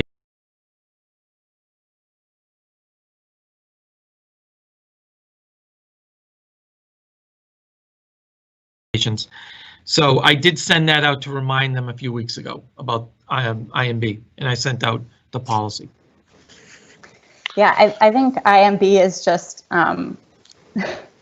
it's just trickier because, to be honest, it has some language in it that I think is too stifling to teachers, which is one of the reasons that I would like to definitely revisit that one. But, this is all very tricky territory, but I completely agree with everything that Carla is advocating for here, in that kids should not be afraid to express their political ideology and to explore their political ideology in our classrooms and in our schools. So I was more referring to IB and IMA. Okay. So thank you. I think the conversation has been a really good conversation where everybody's listening to all the sides here. So I appreciate that. It also seems like we have almost a unanimous agreement that somehow, some way, we need to address the political ideology conversation or question, right? I think Sean's idea might be one I could latch on to with regards to a sub policy or something else along those lines, as a means to achieve protection. Policies, in many ways, they should have legal background to them, but we also can create a policy that, is a way in which we want our organization as the Reading Public Schools to operate. So it doesn't always have to have, a legal, punch behind it, for lack of a better way to say it. It's just a mode of operation that we want to adhere to. I do think that there are some of the, just a little counter to Erin, some of your points about it already covers those things. Treating people with respect. Well, yeah, but we have to create a harassment policy anyway, right? So, those are true, but we then have other things we have to address just because sometimes you have to be more specific. And I think there's also a difference that I see where an escalation, I think this is where Carla was trying to go about, is bullying the only place? Maybe it should be there too, but I don't know that it's always the level of bullying that we're talking about or not. It might be, discrimination in getting the grade that you deserve because of the way you present your argument for a particular side, which might not have anything to do with bullying, but you might get a B instead of an A because the person just didn't like, the ideology or side of the argument you came from, even if it was perfectly reasoned or anything else along those lines. So I think there's more to it than just bullying. There's more. There's a step, a step in between. I almost view, and maybe it's wrong of me, but I almost view discrimination and harassment almost as like a step up, and then the next step is bullying, if you think about it from a ladder perspective, and the way in which progression happens. I think oftentimes bullying starts with some sort of harassment. It starts with some sort of discrimination, and that just feeds and feeds and feeds and becomes bullying. It's almost like bullying is repeated harassment, right? Over and over and over again. So the idea that Sean was putting was to think about a sub policy on harassment on a go forward basis, harassment and discrimination on a go forward basis, or a separate policy that's just the one that we decide to put in at some point in time. And I can get on board with that. I did look as well at the protected classes. When you just Google protected classes, you don't come up with the full list. You have to specifically look for each one of them. You have to look for pregnancy, you have to look for homelessness, you have to look for immigration. You just look at Massachusetts and it doesn't list those three, for example, but you have to, if you go and keep looking, you'll find other laws that protect those classes. And we have to remember that the policies don't just cover students. The policies cover staff as well, right? So that's a key thing when it comes to some of those classes that we have to think about as well. So I'll pause there. See if there's any. I think, Carla, you raised your hand one more time. After Carla's comment, gentlemen asked for the motion, and we can continue the discussion, but I just want to get the motion on the table as well. I think, and thank you for the discussion, everyone. I think that this for students, for staff, and it might not be a bad time for a refresher course on that. And I don't know where that comes from. I don't know if that comes from the RTA. I don't know if that comes from our legal counsel. John, I know that you had sent out that controversial topics discussion to staff, but it's my understanding that some of this stuff is still going on in the school. So that's concerning to me. So potentially it's a discussion or more of a definition of what are your First Amendment rights when you're in the building. And that makes it hard. That's actually case law. And there is a lot of case law on what teachers can and can't do. I'm more than happy to discuss that with you at an appropriate meeting. For example, if you have a Black Lives Matter poster in your classroom, that actually is protected under First Amendment rights because it's considered a social justice issue and not a political issue. And I checked as late as this afternoon with our legal counsel about this. And that was the reply I got. And I had a couple of emails prior to the school committee meeting, which I responded to parents who brought this up. So there's a lot of case law out there on what is considered First Amendment rights for teachers. Teachers cannot give their political views. That is a violation there. But when you bring up social justice issues and those issues are above the district, which is, I believe, the way the law is written, the case law was written, they do have those rights. So how do we, if I may, Tom, so how do we go back to my litmus test of, and I understand the social justice piece of it, how do we go back to my litmus test of if students feel uncomfortable on wherever any student feels uncomfortable, how do you deal with that situation in a classroom? How do we create an environment where all students, everybody is going to feel comfortable in the classroom? Maybe I'm in a utopia, but I think that's the goal, to make students feel like they're coming into a safe zone.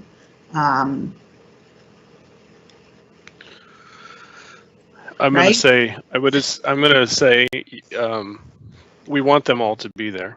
I'm going to say that we probably can't address that tonight with this policy discussion. Would be my immediate feedback. We need to figure out, and I think we're hearing loud and clear that the committee is interested in figuring out where to put this. I also think we're pretty clear that it may not fit anywhere right now. It may need to be its own space. Well, at least we're 50-50 on that. Maybe not clear.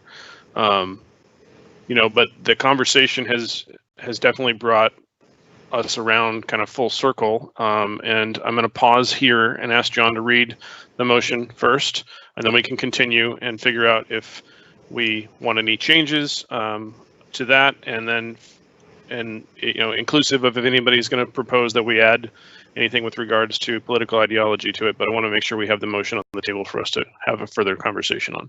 So, Mr. Parks, would you mind? Absolutely. Move to accept the second reading and approval of policy AC, non-discrimination and harassment. Second. Seconded by Sean Brandt. And would you start reading, please? Yep, I've just got to pull it back up. Sorry, I've been bouncing between everything. We all have. Just say the word policy and then I can jump in. Policy AC. Move to waive the reading. Second. Seconded by Carla Nazaro. Voting on the waive of the reading right now. Sean Brandt. Aye. Aaron Gaffin. Aye. Carla Nazaro. Aye. John Parks. Aye. Tom Wise. Aye.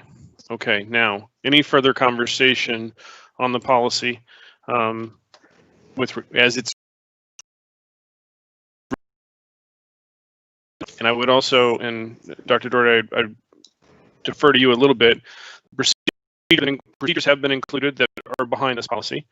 The procedures are not what we're voting on from a clarity perspective, but if there's anything in the procedures that anybody has questions about or concerns about, I would include those in this conversation right now. And Carla, can I just give some context on the, so the procedures were just created in August because of the changes in the Title IX law. So what you see here, and these are on our website, as by law we had to post them. You have two sets of procedures, one for sexual harassment under Title IX and one under non-sexual harassment complaint. Civil rights. Yeah, civil rights. Okay. Thank you very much. Carla, your hand was raised. Sure. Thank you, Tom. So, Dr. Doherty, just a couple of questions. On the Title IX grievance procedure, was that just dictated to us by the state? Was that their wording? No, this came from legal counsel, who took it from the federal law. Okay. Okay. My only comment on the civil rights grievance procedure and the Title IX sexual harassment grievance procedure is once again, when we list those protected classes, if we can just be consistent, we're consistent now within the policy in listing those classes. But if you go into these two procedures, we're not consistent. And I'll give you for example, and this may have been me, my error the last time when I was talking about this and we changed the word, when we said sexual orientation, gender identity, we changed the word sex to gender. But if you go into the sexual harassment grievance procedure, they actually refer to it as sex, not gender. So I guess if we could just be consistent with our wording of those protected classes in our procedures as well, that would be great. Well, it would actually be the opposite. Or the opposite, however it has to be. It should go in the policy as a change, not, and the procedures are right from the federal law. Okay. The interesting issue around that is it's actually both gender and sex. If you look at the federal carve-outs and the state carve-outs. So if you combine them together, we would need to have gender identity, sex, sexual orientation, kind of all three of them need to be mixed in there appropriately. Right. So to that end, Carla, do you want to suggest an amendment? So I would suggest an amendment to make the wording consistent from the procedures up to the policy in terms of protected classes. So let me see if I can streamline that a little bit, if you're okay with that, and basically suggest that we add the word sex before the word gender, in all 1, 2, 3, 4 locations of the policy that we have those listed. So it would read race, color, national origin, sex, gender, sexual orientation, gender identity, appropriately. And Erin is shaking her head no. That's the amendment for now. We can see if there's a friendly adjustment or anything else along those lines. But the reason I'm doing that is when I look up the federal protected classes, it says religion, sex, age in particular. And when I look up the Massachusetts protected classes, it says sexual orientation or gender identity, but it does not say sex. So that's the reason I'm making the change, but I'm open to changes. And Erin, your hand's in the air, and we'll go to you first. I'm shaking my head at the repetition of sex and gender. So I think we want one of those, and then sexual orientation and gender identity. But sex and gender, I believe. Someone knows something I don't. Carla, were you going to suggest the same? I don't think we need to get into the actual details of what to say. And I think Dr. Doherty said it perfectly by saying the procedures need to feed, the wording and the procedures need to feed into our policy. So that's just a matter of somebody looking at the two procedures and looking at the protected classes and making sure our policy reflects it the same way, right? So the only problem is then if we're not going to make the changes now as we discuss it, we would vote on what's there or we would table it, right? If we think you could vote on it, what's there, and pass it if you think that's the right thing to do. If you don't think it's ready to be voted on because you want to synchronize sex versus gender or other things along those lines, then we could table it. But what I'm hearing is you don't think it's correct between them, and you think the procedure is correct. We have no vote over the procedure. We only vote over the policy. So we need to make a change to the policy in order to vote on the policy, or we need to table the policy for tonight and have it come back next Thursday. So the policy seems to be more inclusive than the procedures are. If people are okay with that, then we can vote on it tonight if we just change a couple words around. Dr. Doherty has his hand up. Yeah, I was just going to offer a third option, Tom. Okay. I'm just concerned that if we don't have it legally the correct way, so I would rather go back to our legal counsel and try to figure out exactly what this should be. There was a reason why he did what he did. So I guess I want to understand that. Okay. Rather than try to figure out what we're supposed to have in here. Okay, so you're suggesting essentially tabling if that's the case. Yeah, if that's Okay. the will of the committee. So before we go there, John, I see your hand, but Sean had raised it as well. So Sean.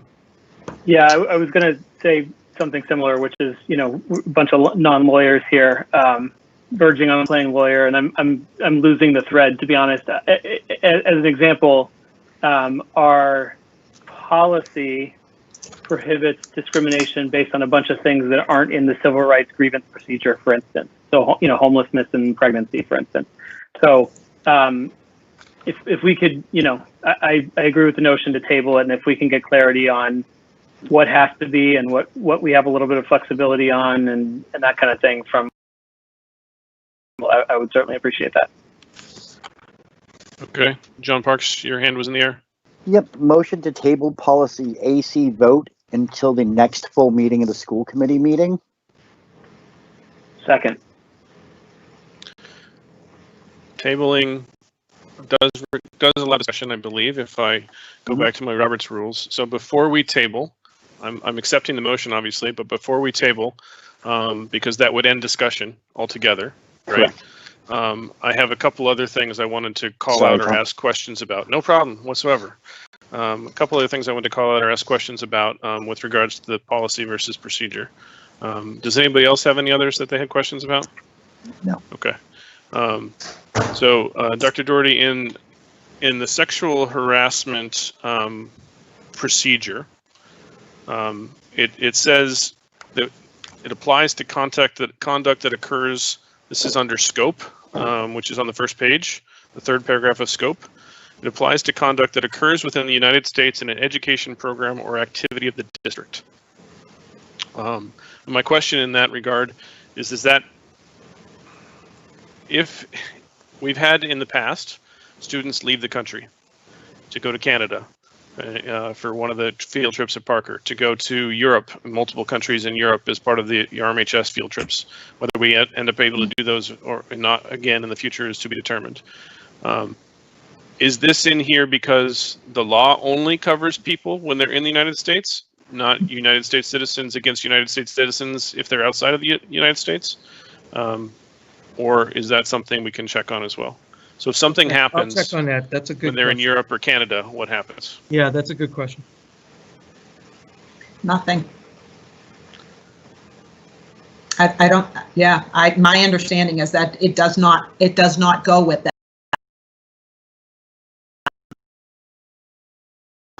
Which is very I will get that clarified. That's a very good point. I mean, obviously, you've got other rules and regulations that would apply at that point, but yes, you'd be bound by the Lexus or Nexus of the country you're in. But our policy, we're sending our kids abroad. I want to make sure that we're careful about that.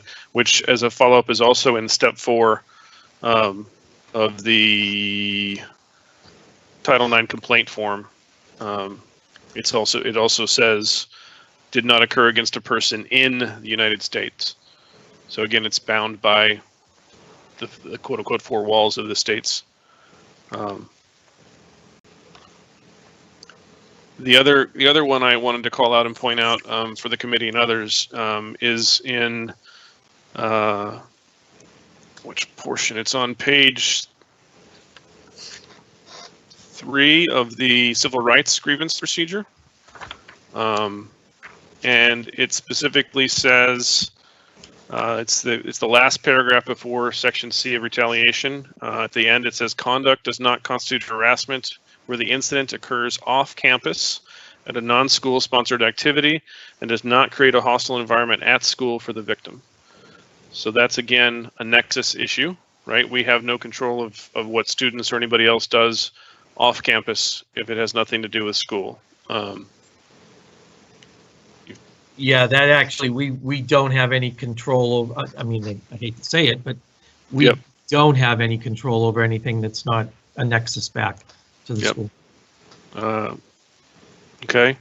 The next one I have is a minor change. I think it's on page 4 of the same procedure in A, the last sentence of A, where it says if the report involves, and it currently says and accusation against the principal or civil rights. I believe that should be an without the D. Yep. And those were the comments I had on the procedures, or questions as the case may be. Okay. Sean, you've raised your hand? Yeah, sorry, just a quick follow-up to that one. Should there be, it feels awkward to say this given the present company, but should there be, if the report involves an accusation against the superintendent, the employee shall report the incident to, I don't know, school committee chair, presumably, or? In theory, that's supposed to be HR, Sean. And I think we have somebody that's handling Title IX right now that's not HR, other than the superintendent. So. Okay. Yeah, normally it is HR for personnel, and for students, it's I think it's Jen. It is Dr. Stice currently listed, yes. I guess your point though is if it hits the top or the person that is the coordinator, who does that go to? The superintendent in this case. You raise an interesting point in case it does become another issue. One could look at other districts where there have been some issues in those kind of places. This is a procedure, so we can change it at a later point, or the district can change it at a later point. But But Dr. Doherty, I would ask also, I would follow up with Sean and just say, is there any way we can add language in there Sure. for escalation further above? Yep, I can check. Okay. All right. Any other conversation on the topic before we vote on the tabling? All right. So the motion is to table the policy and go back to legal counsel to come back for next Thursday, which is now becoming a very packed meeting. So we'll have to be careful of. Okay. So Sean Brandt. Aye. Aaron Gaffin. Aye. Carla Nazaro. Aye. John Parks. Aye. Tom Wise. Aye. Okay. Moving on to our last topic of the evening, the October 1st enrollment update, and Dr. Doherty. Yes. So as Mrs. Dowd said earlier tonight, in her report, the October 1st enrollment is used for the state reporting, and which helps determine the Chapter 70 foundation. I want to thank, I don't even think Linda's on any. All of the work she did putting this together. As you can see this year, it's a pretty complex process that we had to put in place. So what we have are a couple of things. One is we broke it down by cohort. We broke it down by remote students so that you could see, what it looks like. But I think it gives you a lot of information on where we are right now. We also showed where, and I did share this in a previous meeting, the changes in enrollment because of the pandemic. So you could see in the elementary, the 1920 school year was as of June. And then the same cohort was compared to for the October 1st, 2021 numbers. So last year's grade 5 would be this year's grade 6, for example. So I didn't know if anyone had any questions on any of this. Aaron, your hand is in the air. Sorry, I had to go to a different screen to look at the slide. I guess I was just curious. So it looked like in 6th grade, we lost 3% of students, and in 9th grade, 12%. And I'm curious how that compares to a normal year when we're not in a pandemic. Yeah, those are usually the two grades that we do lose students in those two transitions. The 9 is a tad high. Usually it's 8 to 10%.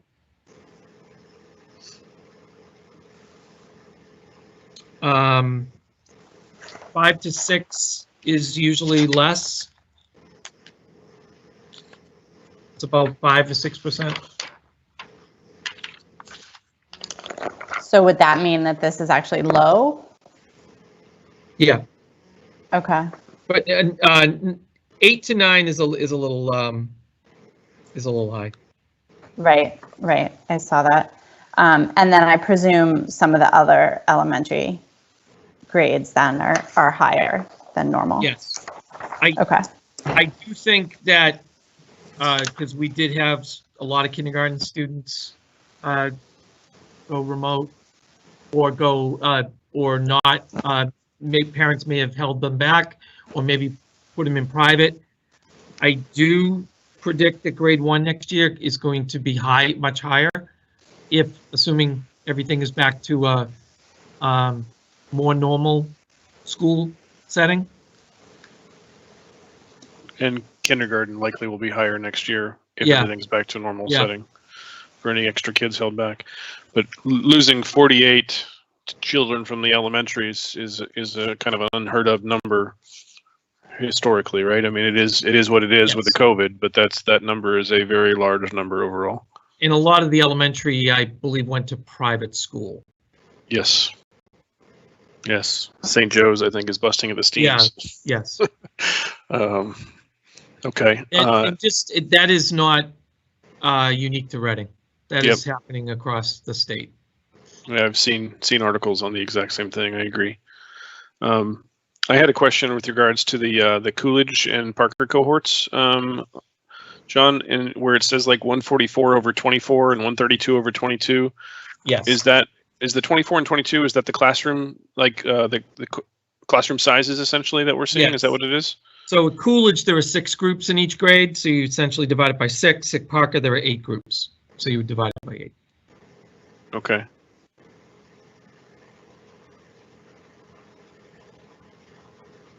Okay. I think actually, if I go from personal experience at Parker, it's almost been divided even further than that. I think it's like most classes are at the 15 level or below. And I think Mrs. Shanklin has gone and divided that number, the cohort, by 6 instead of by 4 or something like that.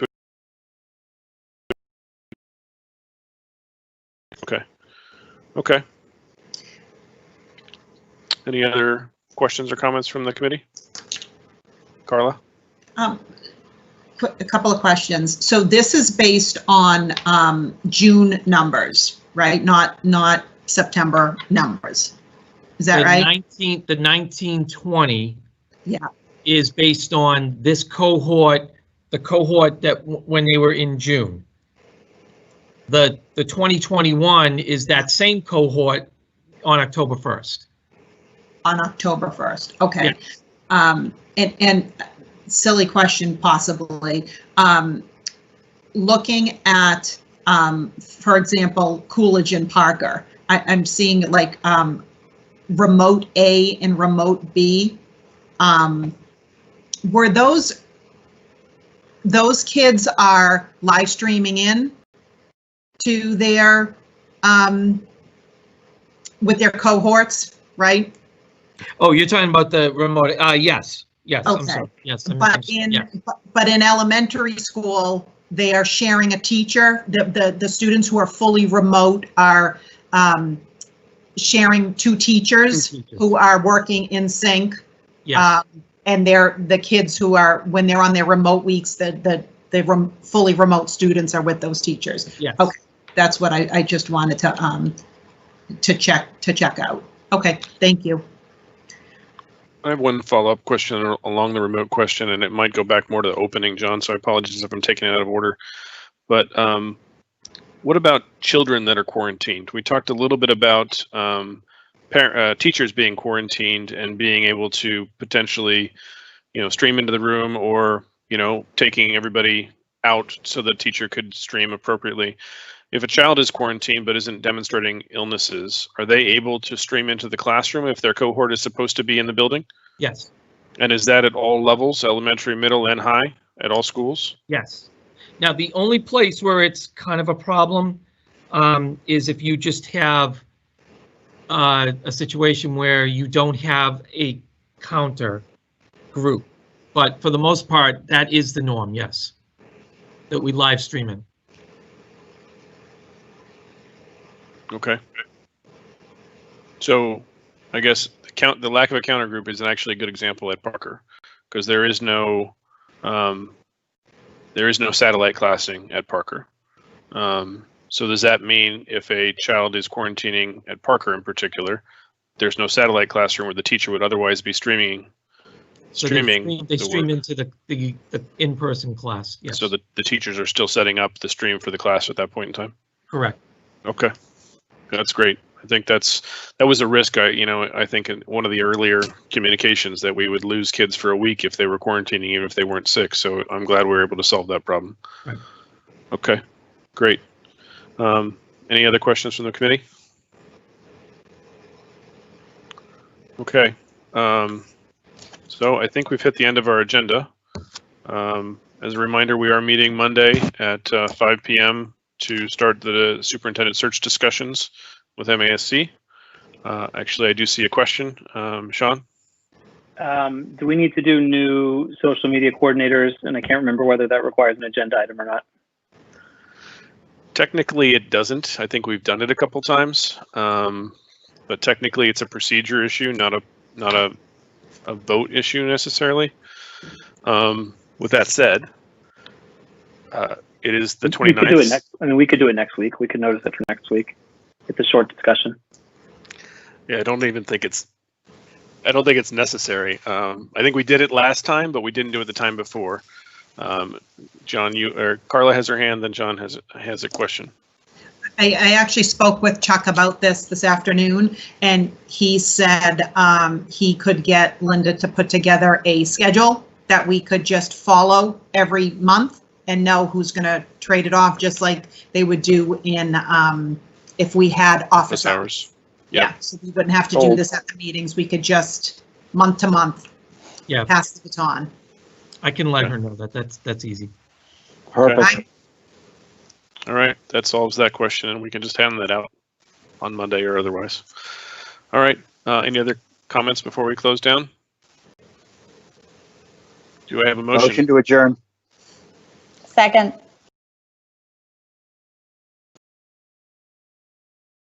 Aaron Gaffin? Aye. Carla? Aye. John Parks? Aye. Tom Wise? Aye. Thank you, everybody. Good job. Thanks all. Good job, Good everyone. night. Thank you. Thank Good night. Good night, everyone.